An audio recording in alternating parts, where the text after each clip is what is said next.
संसार में सबसे बड़ी शक्ति कौन सी है जो मृत्यु को भी हरा देती है। सबसे बड़ा दान क्या है, सबसे बड़ा धर्म क्या है। नमस्कार मित्रों, स्वागत है पुनः आपके अपने चैनल नॉलेज सॉल्यूशन 3 में। मित्रों, आज के इस छोटी सी वीडियो में हम आपको एक कहानी के माध्यम से इन तीनों प्रश्नों के उत्तर देंगे। तो चलिए मित्रों, अभी तक हमारे चैनल को सब्सक्राइब नहीं किया है तो सब्सक्राइब कर लें। आपका कीमती समय ना गवाते हुए सीधे कहानी पर ही चलते हैं। दोस्तों, एक समय की बात है, एक गांव के बाहर भगवान शिव का मंदिर था। उसके सामने ही एक बरगद का विशाल पेड़ था। उस पेड़ पर एक चकवा और चकवी रहते थे। वे दोनों रोज ना भगवान शिव की पूजा पाठ करते और उनकी भक्ति में लीन रहते थे। एक दिन चकवी ने चकवा से पूछा, हे प्रिय, मेरे मन में कई दिनों से 3 प्रश्न उठ रहे हैं।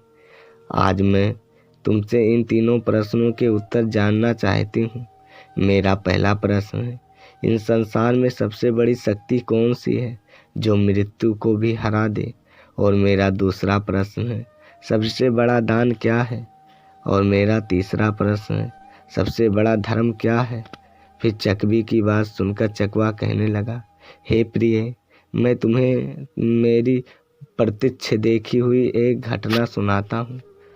उस घटना को सुनने के बाद तुम्हें तुम्हारे तीनों प्रश्नों के जवाब मिल जाएंगे। एक रामपुर नाम का शहर था। उस शहर में एक ठाकुर रहता था जो एक सावंत के उच्च पद पर नियुक्त था। उस ठाकुर का एक लड़का था जिसका नाम करमवीर था। एक दिन करमवीर भ्रमण करने के लिए घर से घोड़े लेकर निकला। घूमते घूमते करमवीर को प्यास लगने लगी। थोड़ा आगे चलने पर उसे एक पानी की प्याऊ दिखाई दी। फिर उसने वहां जाकर पानी पिया और अपने घोड़ों को भी पिलाया और थोड़ी देर वहीं बैठकर विश्राम किया। विश्राम करते करते हुए करमवीर ने देखा कि वहां बहुत से यात्री आ रहे थे और जा रहे थे और पानी पीने के बाद बड़ा आशीर्वाद दे रहे थे। कि वे यात्री कह रहे थे, बहुत ही अच्छा काम कर रहा है ये पानी पिलाने वाला। पानी पिलाने वाले को भगवान हमेशा प्रसन्न रखें। यह आशीर्वाद राहगीर देते जा रहे थे। इस बात को करमवीर सुन रहा था। करमवीर सोचने लगा कि मैं एक प्याऊ खोलूंगा और वहां मैं हर राहगीर को पानी पिलाऊंगा।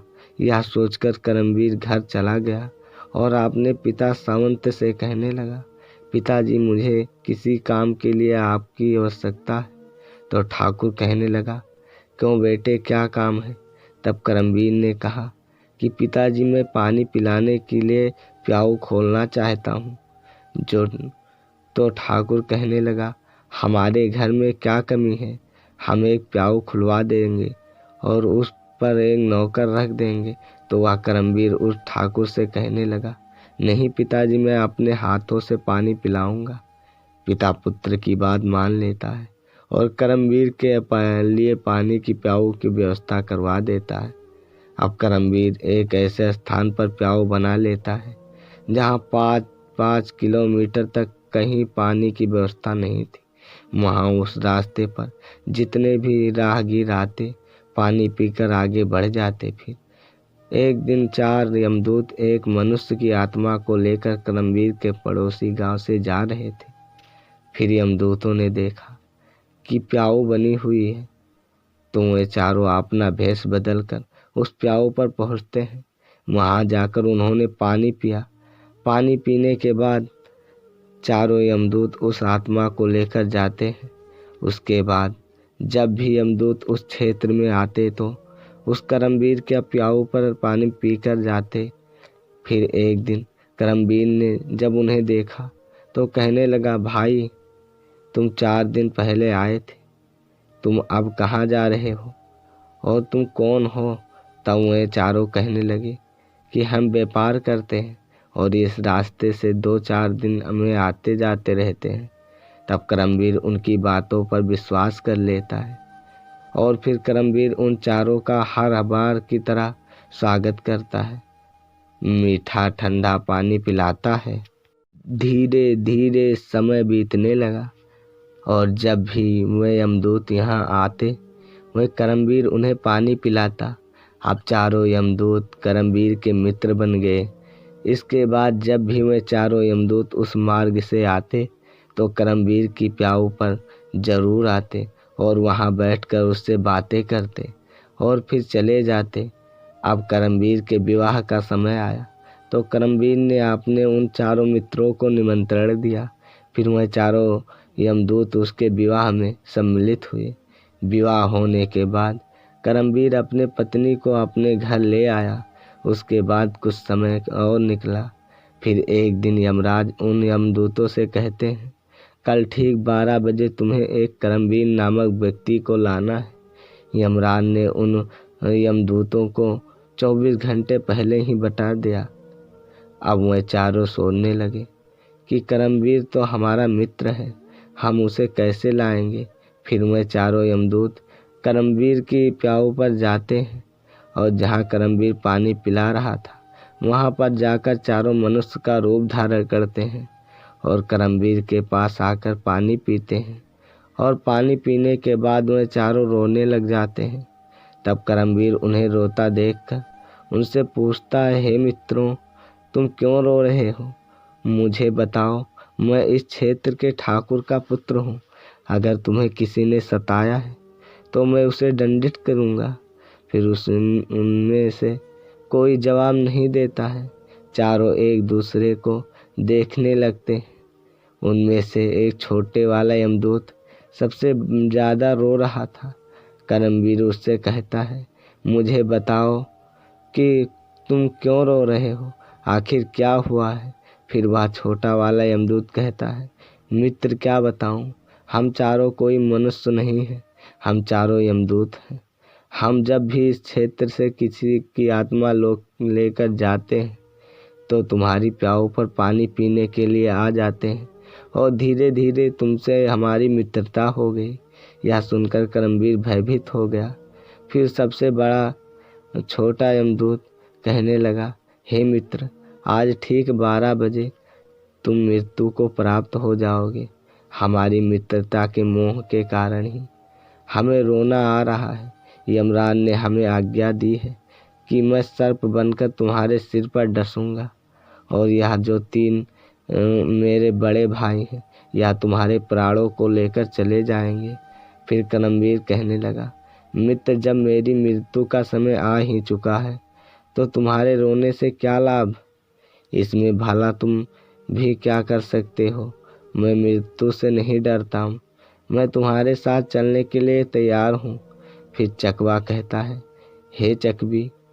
तब वह चौथा यमदूत कहता है, हे मित्र, सबसे ज़्यादा स्नेह तुमसे मैं ही करता हूँ, परंतु क्या करूँ, संयोगवश मुझे यह जिम्मेदारी मिली है कि मैं तुम्हें डसूंगा और तुम्हारी मृत्यु मेरे ही हाथों से होगी। फिर चकवा कहने लगा, हे चकवी। तब वह करमवीर कहने लगा कि ठीक है मित्र, कोई बात नहीं, जो यहाँ आया है उसे एक न एक दिन तो जाना ही पड़ता है, मृत्यु को कोई नहीं टाल सकता। फिर वह छोटा यमदूत कहता है, देखो करमवीर, ठीक 12 बजे से 10 मिनट पहले हम चारों यमदूत तुम्हारे घर की सीढ़ियों पर बैठ जाएंगे और 10 मिनट बाद तुम्हें ले जाएंगे। इतना कहकर वह चारों यमदूत दृश्य हो गए। अब करमवीर फिर थोड़ा सा घबराया और अपने घर को चल दिया। उसने रात को वह बात अपनी पत्नी से नहीं बताई और इंतज़ार करने लगा कि जब 12 बजेंगे का समय नज़दीक आया तो वह छोटा वाला यमदूत सर्प का रूप धारण कर लेता है और सीढ़ियों पर बैठ जाता है। फिर चकवा कहने लगता है, हे चकवी, इधर करमवीर नाम का विचार कर रहा था कि मैं थोड़ी देर में मरने वाला हूँ और मेरी नई नवेली पत्नी है, तो क्यों ना थोड़ी देर में अपनी पत्नी से बातें कर लेता हूँ। और यह सोचकर वह ऊपर के कमरे में जाने लगता है अब उसे ऊपर जाने के लिए सीढ़ियों से होकर जाना था जिन पर वह सर्प बैठा हुआ था। जब करमवीर ने सर्प को बैठे हुए देखा तो करमवीर उसे पहचान गया और उससे कहने लगा, हे मित्र, तुम मुझे डस लो, मैं कहीं नहीं जा रहा हूँ। तभी सर्प कहता है, मित्र, मैं तुम्हें जरूर डसूंगा, पर जब 12 बजने में 10 मिनट शेष रहेंगे तभी मैं डसूंगा। जब सर्प और करमवीर आपस में बातें कर रहे थे तो करमवीर की पत्नी उन्हें देख रही थी और उनकी बातें सुन रही थी। करमवीर की पत्नी एक पवित्र पतिव्रता स्त्री थी।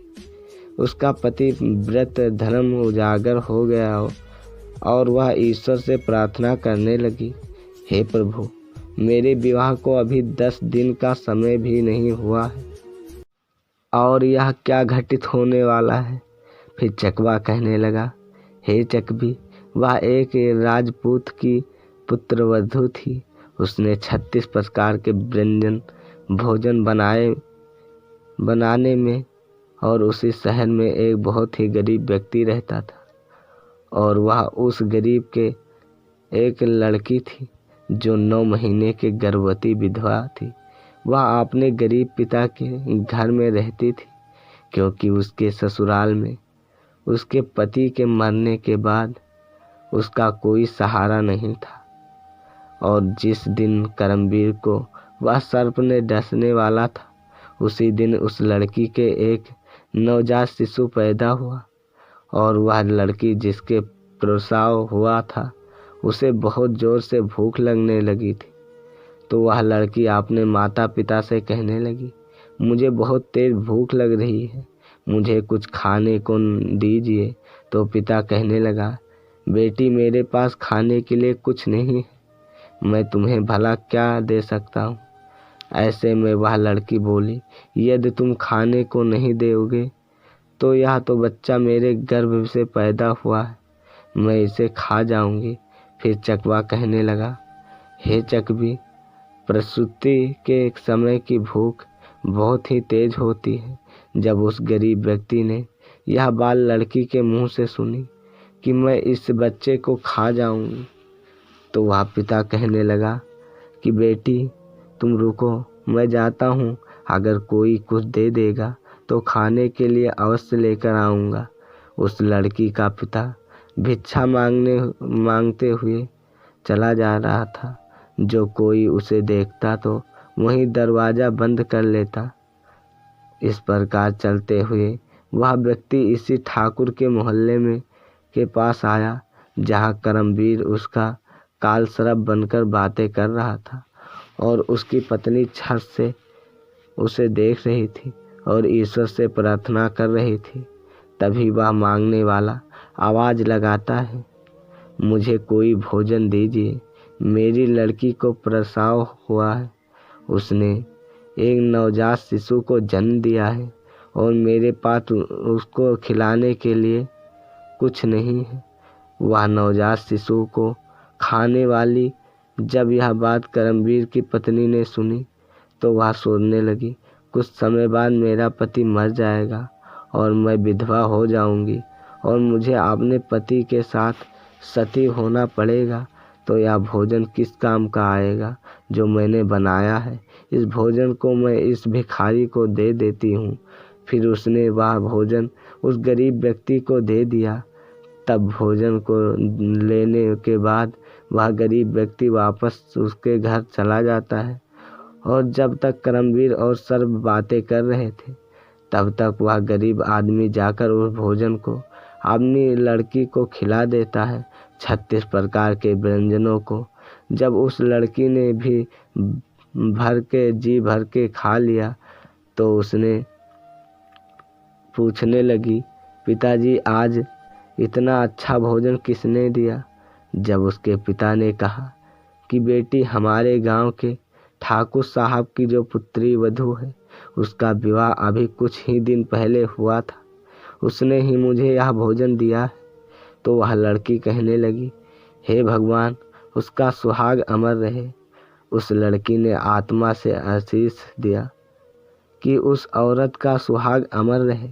फिर भगवान श्री हरि का सिंहासन हिल गया तो उन्होंने नारद मुनि को बुलाया और कहा कि मृत्यु लोक में देख कर जाओ, मेरे किसी भक्त पर बहुत बड़ा संकट है जिस कारण मेरा सिंहासन हिल रहा है।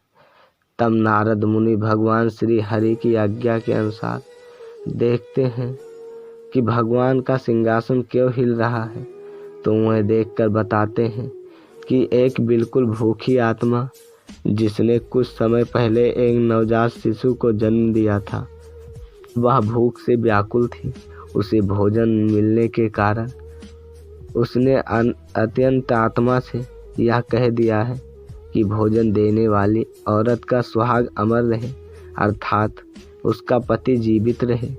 और उधर यमराज ने उसके पति के प्राण लेने के लिए यमदूतों को भेज दिया है। वो बस 10 मिनट बाद ही उसके प्राण लेने वाले हैं। फिर चकवा कहता है, हे चकवी। फिर नारद मुनि भगवान श्री हरि से कहते हैं, हे प्रभु, प्राकृतिक के नियमों के अनुसार कर्मवीर की मृत्यु का समय आ गया है और उसे लेने के लिए यमदूत उसके घर पर बैठे हुए हैं। और उधर एक दिव्य आत्मा ने अपनी संपूर्ण शक्ति से कर्मवीर की पत्नी को आशीष दे दिया है कि उस औरत का सुहाग अमर रहे। फिर भगवान श्री विष्णु कहते हैं, मुझे उस आत्मा का मान रखना पड़ेगा, चाहे मेरे कार्य में परिवर्तन ही क्यों ना हो जाए। भगवान विष्णु कहते अपने भक्त की रक्षा करने के लिए उस प्रसाव वाली लड़की की आत्मा के वचन को उस कर्मवीर पर कवच बनाकर डाल देते हैं। तब तक घड़ी में 12 बजने में 10 मिनट बाकी थे। तब वह कर्मवीर यमदूत से कहने लगा, हे मित्र, अब तुम मुझे डस लो और मैं तुम्हारे साथ चलने के लिए तैयार हूँ। फिर उस सर्प ने कर्मवीर को डस लिया और सर्प सोचने लगा कि 10 मिनट में यह कर्मवीर मर जाएगा, लेकिन 10 मिनट बाद भी उस कर्मवीर को कुछ नहीं हुआ। फिर सर्प कहने लगा, हे मित्र, तुम्हें कुछ हो रहा है क्या? कर्मवीर कहने लगा, मित्र, मुझे कुछ नहीं हुआ है। फिर सर्प ने उसके ऊपर तीव्र विष डाला, परंतु उस कर्मवीर की रक्षा स्वयं श्री हरि विष्णु कर रहे थे, जिस कारण से सर्प के विष का असर कर्मवीर पर नहीं हुआ। कर्मवीर सर्प से कहने लगा, हे मित्र, तुम मुझे पूरी ताकत से डसो। फिर तीसरी बार भी सर्प ने पूरी शक्ति से कर्मवीर को डसा, परंतु कर्मवीर का बाल भी बांका नहीं हुआ। फिर कर्मवीर जीवित देखकर चारों यमदूत हक्के बक्के रह गए और कहने लगे, हमें इसके लिए यमराज के पास जाना।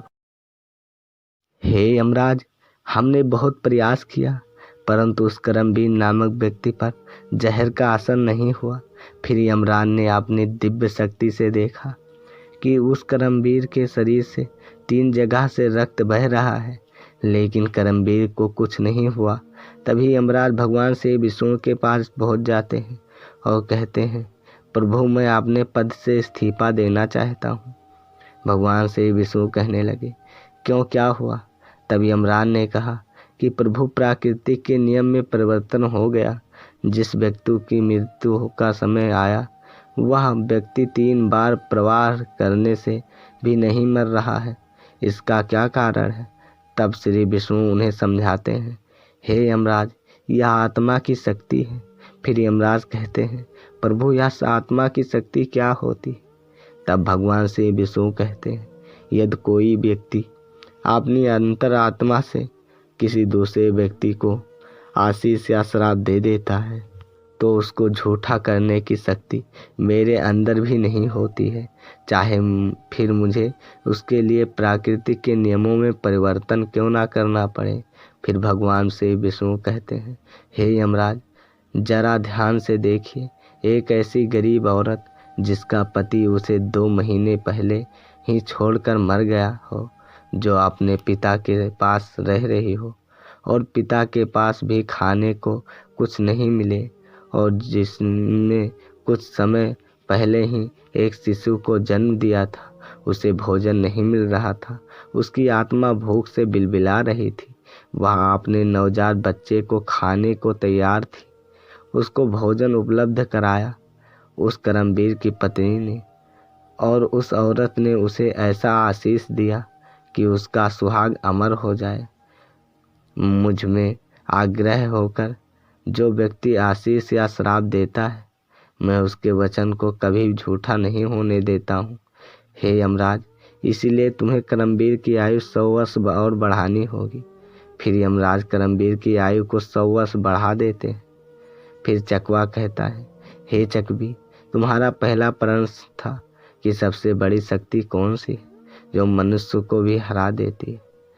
तो समझ लो, सबसे बड़ी शक्ति होती है आत्मा की शक्ति।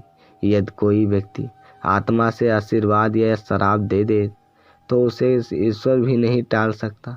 तुम्हारा दूसरा प्रश्न था कि सबसे बड़ा दान क्या है, तो समझ लो, हमें अन्न का दान करना चाहिए।